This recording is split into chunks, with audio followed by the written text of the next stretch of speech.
Hello everyone and welcome to Bridge English Channel, where learning English is simple, warm, and enjoyable. A bridge that brings you closer to new friends, new cultures, and people all around the world. I'm Catherine. Hello, Catherine. And hello to all our wonderful listeners. It's really nice to be here with you once more. It really is. Every time we sit down to record, I feel happy. I feel like we're all in the same moment, just talking, learning, and laughing together. Yes, it feels comfortable, like a friendly place where people can learn English in a relaxed way. Exactly. I love that people from all over the world listen to us. It makes this podcast feel full of life. That's so true. And Catherine, how are you today? I'm doing well, thank you. I'm really happy we're here together today. Me too. It feels like a good moment to talk and just be together. Before we begin, please like this episode and subscribe. Your support helps us grow and gives us energy to make more helpful conversations for you. Yes, it really helps us. So, John, today I want to start with a very simple question. What did you do this morning before coming here? Oh, this morning. Let me think. I woke up a bit late, to be honest. Then I ran to make some coffee because I was in a hurry. You ran to make coffee? Like you actually ran across the house? Well, not really running. I mean, I was fast. I was how do I say it? I ran late, so I had to move quickly. Ah, okay. You were running late. That makes sense. For a second, I imagined you literally running with a coffee cup in your hand. That would be dangerous. Coffee everywhere. But yes, running late is what I meant.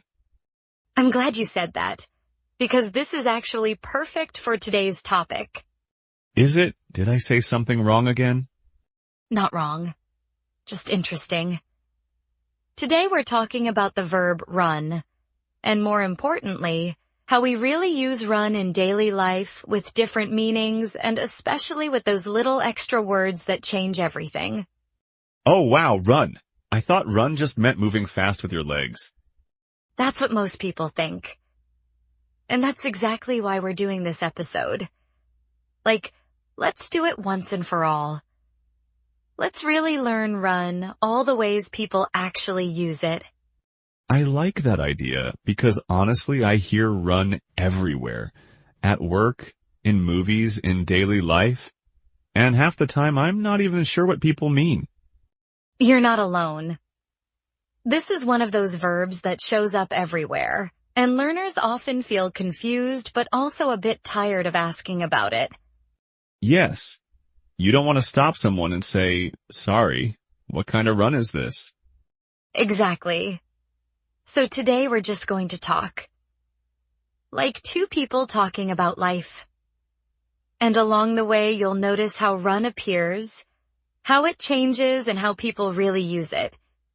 That already feels less stressful. Good. So let's go back to your morning. You said you were running late. That's actually a very common use. Running late just means you don't have enough time, right? Yes, I was behind schedule.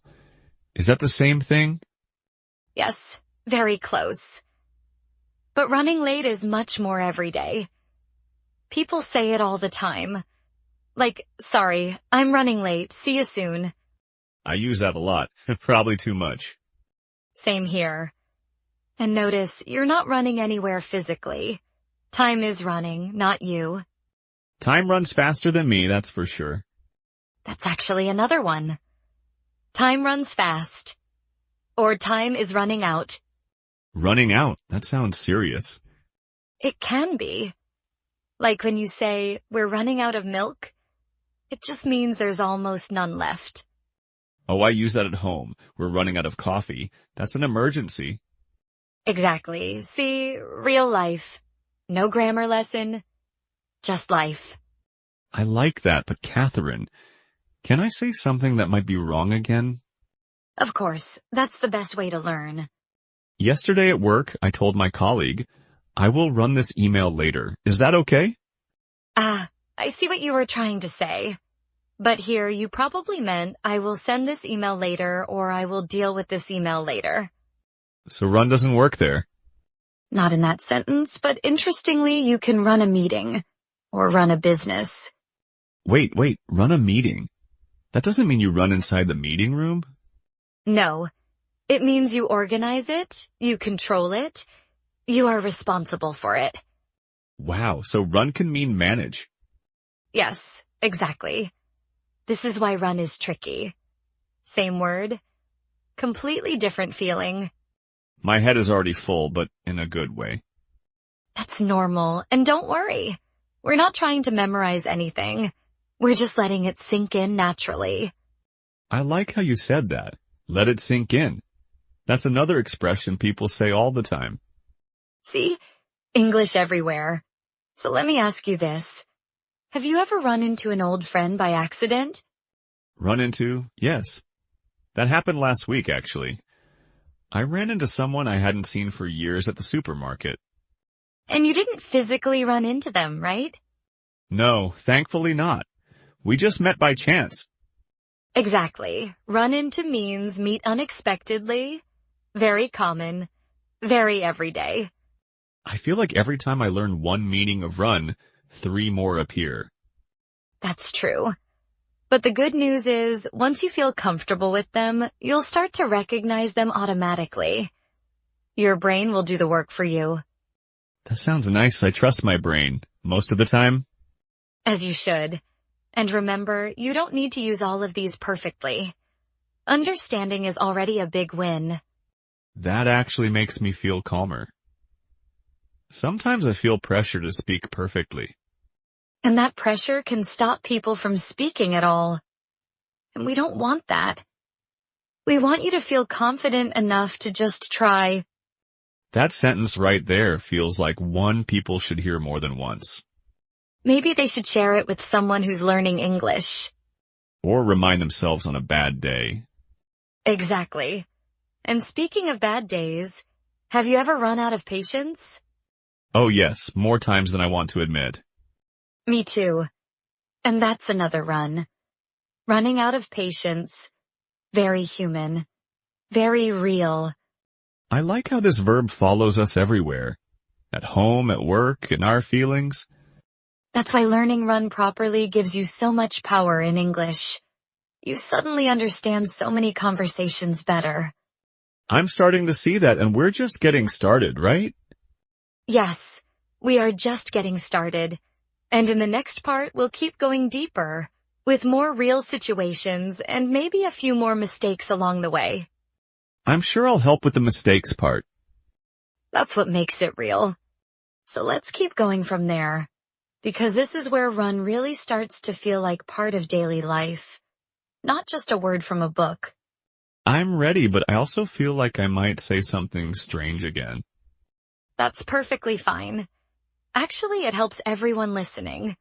When someone makes a small mistake and we gently fix it, it sticks better.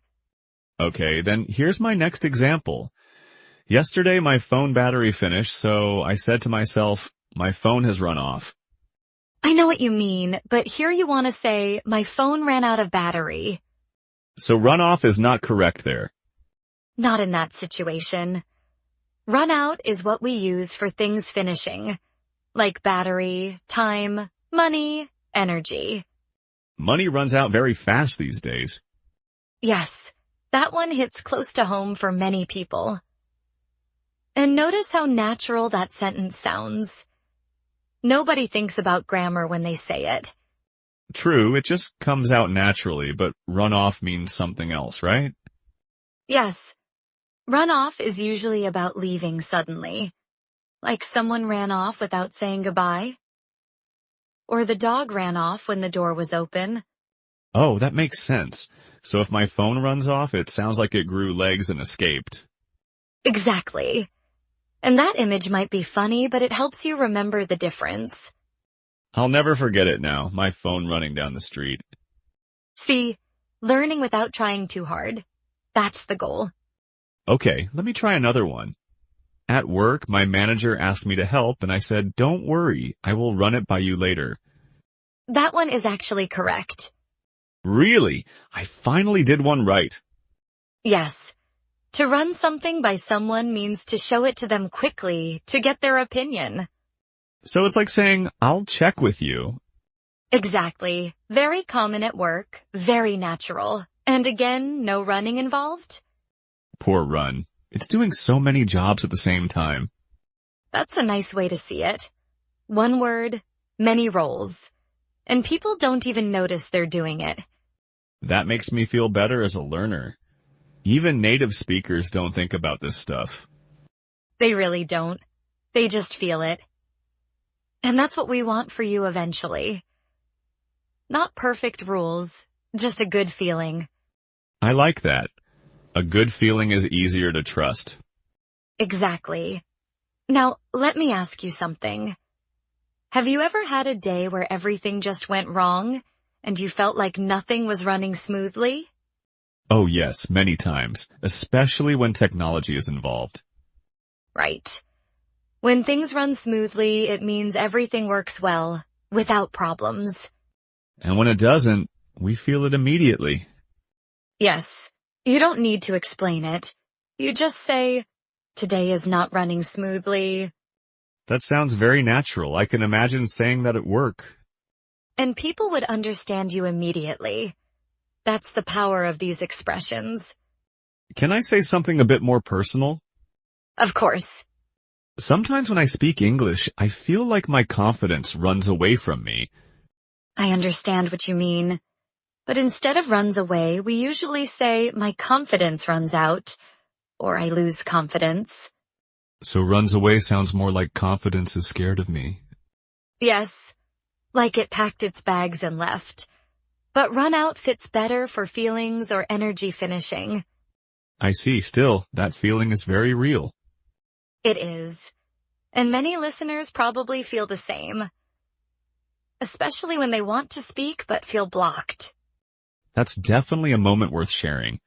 People should know they're not alone in that feeling. Exactly. And here's something important. Confidence doesn't disappear forever. It comes back when you keep going, little by little. That's comforting to hear, especially from someone who understands learners. Because I've been there too. In other languages. Feeling stuck, feeling slow, feeling tired. That makes this conversation feel very human, not like a lesson. That's intentional. Life is messy. Language learning is messy too. And that's okay. Okay, back to run. What about run into trouble? I hear that a lot. Good one. To run into trouble means problems appear unexpectedly. You didn't plan them, but there they are. Like when you travel and suddenly your train is canceled? Exactly. You run into trouble, very common phrase, and again, no physical running. I think that's what confuses people. The picture in the head doesn't match the meaning. True. But once you accept that, English becomes easier. You stop translating word by word. That's a big step. Stopping translation? Yes. And that step gives you freedom. You start reacting, not calculating. Reacting feels much more natural, like real conversation. Exactly. And that's why we're doing this episode like this. Just talking, correcting gently, letting things flow. Speaking of flow, can we say the conversation is running well? Yes, that works. Or the conversation is running smoothly. Very natural. I like that. It feels positive, like things are okay. And sometimes that's all people need to hear. Things are okay. You're doing fine. That sentence right there could help a lot of learners on a hard day. I hope so. And if someone feels that way, maybe they'll send this episode to a friend who needs it. That would make this whole thing worth it. Definitely. And we still have more to explore because Run has a few more surprises waiting. I had a feeling it wasn't done with us yet. Not even close. Let's keep going in the final part and bring everything together calmly. I'm with you. Let's finish this run together. So now that we're here in the final part, I want to slow things down a little and let everything settle naturally. That feels right. My head feels full, but in a calm way, not an overwhelmed way. That's exactly how it should feel. Not like studying, but like you've spent time with ideas that feel familiar now. I actually noticed something while we were talking. I stopped thinking about the word run and just started understanding it. That's a really important moment. When meaning comes first and the word follows, not the other way around. It feels like my brain finally stopped fighting and just went along for the ride. That's learning at its best. Quiet, natural, and a little surprising. Can I share one more situation from my life where run appears all the time? Of course, go ahead. At work, when something is not my responsibility, people say, "This issue is not run by our team." I see what you mean. But here we usually say, this issue is not handled by our team, or this is not run by us if you're talking about management. So again, run means manage or control. Yes. When you run something, you're responsible for it. A shop, a project, a team, even a website. That explains so many sentences I've heard before and just accepted without understanding fully. And that's okay. Understanding comes in layers. You don't need everything at once. That takes pressure off. Sometimes learners think they failed if they don't get it immediately. And that pressure can make people freeze. But language isn't a test. It's a tool to connect. That sentence feels like one people should really remember. I hope they do. And maybe they'll pass it on to someone who needs to hear it today. Another thing I hear a lot is, "Let's run through this quickly." What does that really mean? Good question. To run through something means to review it quickly without going into deep detail. Like checking something one last time. Exactly. Very common in meetings, at work, or even at home. Let's run through the plan before we leave. I like how practical that is. It feels very usable. That's the goal. If you can imagine yourself saying it tomorrow, then it belongs in your English. Can I say something honest? Always. Before this episode, run felt like a scary word. Too many meanings, too much confusion. And now Now it feels like an old friend who just has many sides. I love that description, because that's exactly what it is.